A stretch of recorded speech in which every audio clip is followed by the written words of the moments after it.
Chapter 19. Suicide?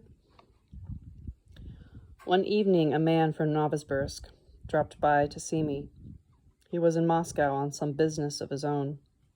He brought along a bottle of vodka and some light snacks. We sat in the kitchen of my one-room flat, and he told me about how things stood with my family and my company. The situation was indeed deplorable. My firm had had to give up one of its offices in the center of the city for lack of funds to pay the rent. Our automobile spare parts store had had to close. The workers there tried selling shoes, but their debts only increased. The entire responsibility fell on my shoulders. And here you're up to goodness knows what. A lot of people say you've gone mad. You should have worked things out at the company first and then gone off and done your own thing, whatever it is. Nobody there has faith in you anymore. As we were finishing off the bottle, he asked me, "Do you want me to tell you my honest opinion, what they expect of you?" Meow! Socks, come here. It's okay, come here. Come here, baby. Or just keep crying, that's fine too. Do you want me to tell you my honest opinion, what they expect of you? It is really windy. Go ahead, I replied. They would like you to do away with yourself, or at least disappear for good. You be the judge. It's impossible to start anything now without any seed capital. And here, not only do you not have any seed capital, you don't even have enough to live on. And your debts have been building up like crazy. You know, nobody's ever heard of someone climbing out of a hole like that. But with you out of the picture, your death will settle everything, and they can divide up what's left of your estate. Your wife says that according to the horoscope, you're a Leo, and you've just been wasting your whole life away, so you should die in poverty, just like in the horoscope. Fuck. Sorry. No personal experience here whatsoever, I promise. Come on now, why did you undertake that second expedition? No one can figure it out.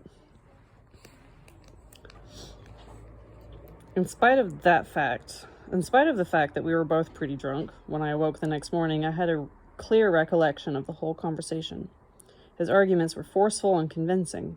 Novosibirsk was a dead end. There was a dead-end situation here in Moscow, too. People who had worked alongside me were suffering, and my family was suffering. I couldn't possibly find out a way out and fix everything. There was simply no way out. Only my death could put an end to the suffering.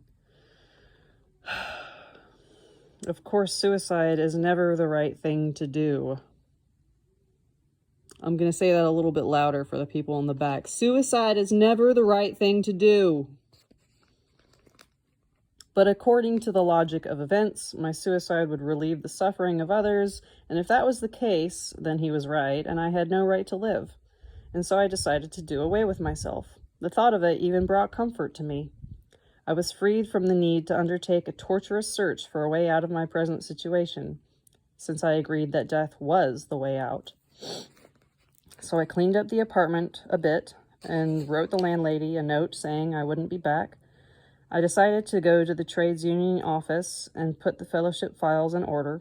Someone, okay, maybe not now, but later perhaps, would carry on with the work. The only question was, how would I do away with myself when I didn't even have enough money to buy the poison? Then I really began thinking, maybe it shouldn't look like suicide. Maybe I'll take a dip into the river, just like the walruses. And I'll jump through a hole in the ice and drown. So I headed off towards the Moskva River. Footnote: walruses, the name given to the many hardy souls who brave the icy waters of Russia's lakes and rivers in the middle of winter, akin to polar bears in Canada and America.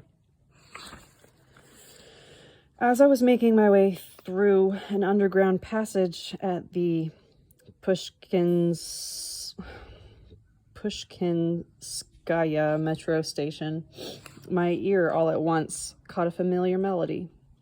It was being played by two young girls on their violins. An open violin case lay on the pavement in front of them, and passers-by were tossing in money.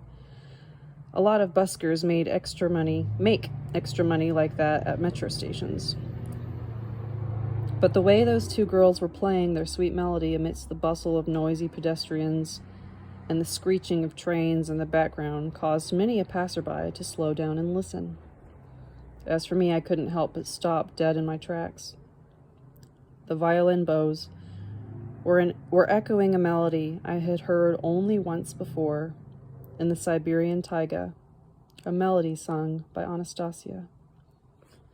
Back there in the taiga, I had once asked her to sing something of her own, a song I'd never heard before, and she came out with this extraordinary, unusual, captivating melody without words. She started by screaming like a newborn baby, then her voice began sounding ever so quiet and tender. She stood beneath a tree, her hands clasped to her breast, and it seemed as though her voice was a lullaby, gently caressing a little baby, trying to tell him something. Her voice was so quiet it caused everything around to be still and listen. Then she seemed to be filled with delight at the little ones waking from sleep, and her voice took off with rejoicing.